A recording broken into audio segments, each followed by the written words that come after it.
दक्षिण भारत की ही कथा है। दक्षिण भारत क्षेत्र में एक संत रहते थे। वो संत दोनों सदगृहस्थ थे। संत तो थे पर वैरागी संत नहीं थे, सन्यासी संत नहीं थे, गृहस्थ संत थे। विवाह उनका हुआ था, संयोग से संतान नहीं थी। दोनों पति पत्नी भगवान की खूब सेवा करते थे। भगवान की सेवा से ज्यादा उनको आनंद आता था संत सेवा।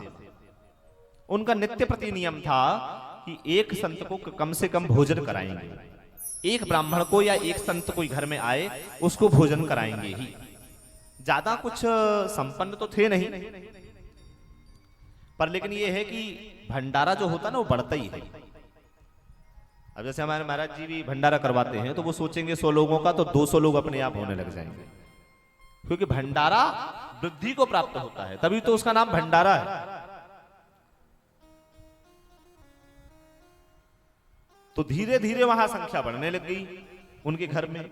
आज एक आते थे, कल 2 आने लगे, 4, 6। अब मना तो किसी से कर भी नहीं सकते कि महाराज हमारे पास व्यवस्था नहीं है, आप लोग मत आओ। कभी 6 आ जाते, कभी 8 आ जाते, 10, 15, 20 पे हो गई।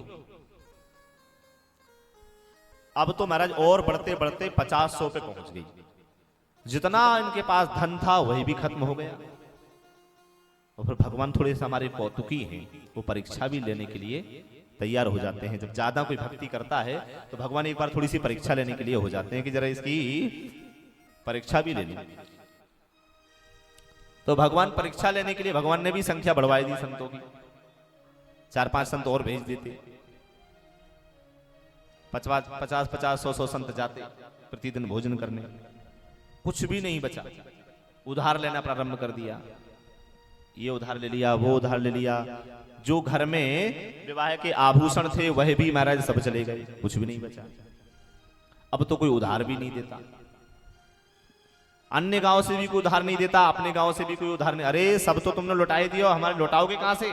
हमको नहीं देना, जाओ दान धर्म करोगे उधार लेकर के। अरे भैया हम चुका देंगे, अब संतों को देखो भूखे तो नहीं जाने देंगे। नहीं नहीं हम नहीं देंगे, कोई भी ना दे। क्या करें? अब एक ही बात बनी, मैं चोरी करूं, लूटूं।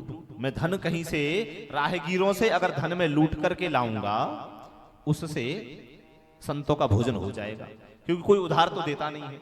घर में चोरी करने से इतना धन मिलेगा नहीं। जो व्यापारी लोग राह में अपना व्यापार का सामग्री लेके जा रहे होंगे उनका व्यवसायिक धन लूट करके लाऊंगा। अपनी पत्नी से बोले देवी तुम संतों के भोजन की तैयारी करना, मैं जल्दी आया, मैं थोड़ी देर में ही आ जाऊंगा। मैं किसी से कुछ लेके घर पे बता के नहीं गई कि मैं चोरी करने जा रहा हूं। और धनुष बाण का युग था उस समय, बंदूकें तो आज आ गई। धनुष बाण बनाए लकड़ी तोड़ करके और पेड़ की आट में खड़े हो गए कि कोई यहां से निकलेगा और तुरंत पकड़ के। पर भगवान को जब परीक्षा लेनी होती है तो कुछ न कुछ कारण बना ही लेते हैं। वैसे तो राहगीर उस रास्ते से आते ही रहते थे, आज महाराज 2 बजे तक कोई आया ही नहीं।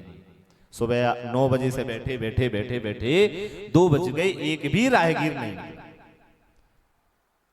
अब ये घबराने लगे कि मेरे घर पर भूखे संत बैठे होंगे, भूखी संतों की जामात बैठी होगी, संत सब आ चुके होंगे, मेरी पत्नी मेरी राह देख रही होगी, और मैं कैसे जाऊं? और खाली हाथ जाऊं ये तो बिल्कुल बनेगा ही नहीं मुझसे।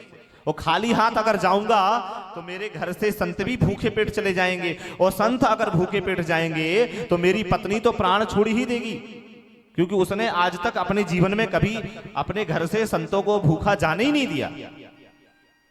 और संत भी अगर भूखे चले गए और पत्नी भी चली गई तो मैं जी के क्या करूंगा? इससे अच्छा है कि मैं घर ना जाऊं, यहीं अपने आप को मार लूं। कि मोहि देखत प्राण तजे पत्नी, और पत्नी के संग प्राण गए अपने।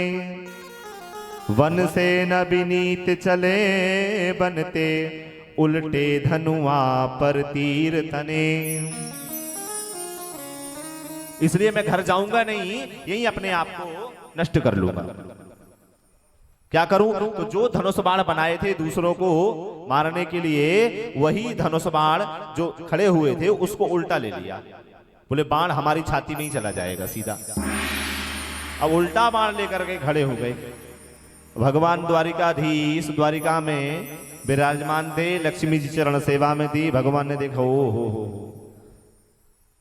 इसको पता नहीं ये कब बाण छोड़ देगा, जल्दी चलना चाहिए। तुरंत जैसे ही खड़े हुए, लक्ष्मी जी ने कहा ये कापे गयो कमलापति को, कमला के कपोल लगे कपने।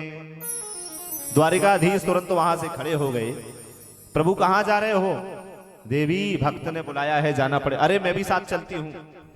अच्छा देवी तो चलो, लेकिन देवी ऐसे मत चलना, हमारे साथ चलो तो पूरा 16 श्रृंगार कर लो।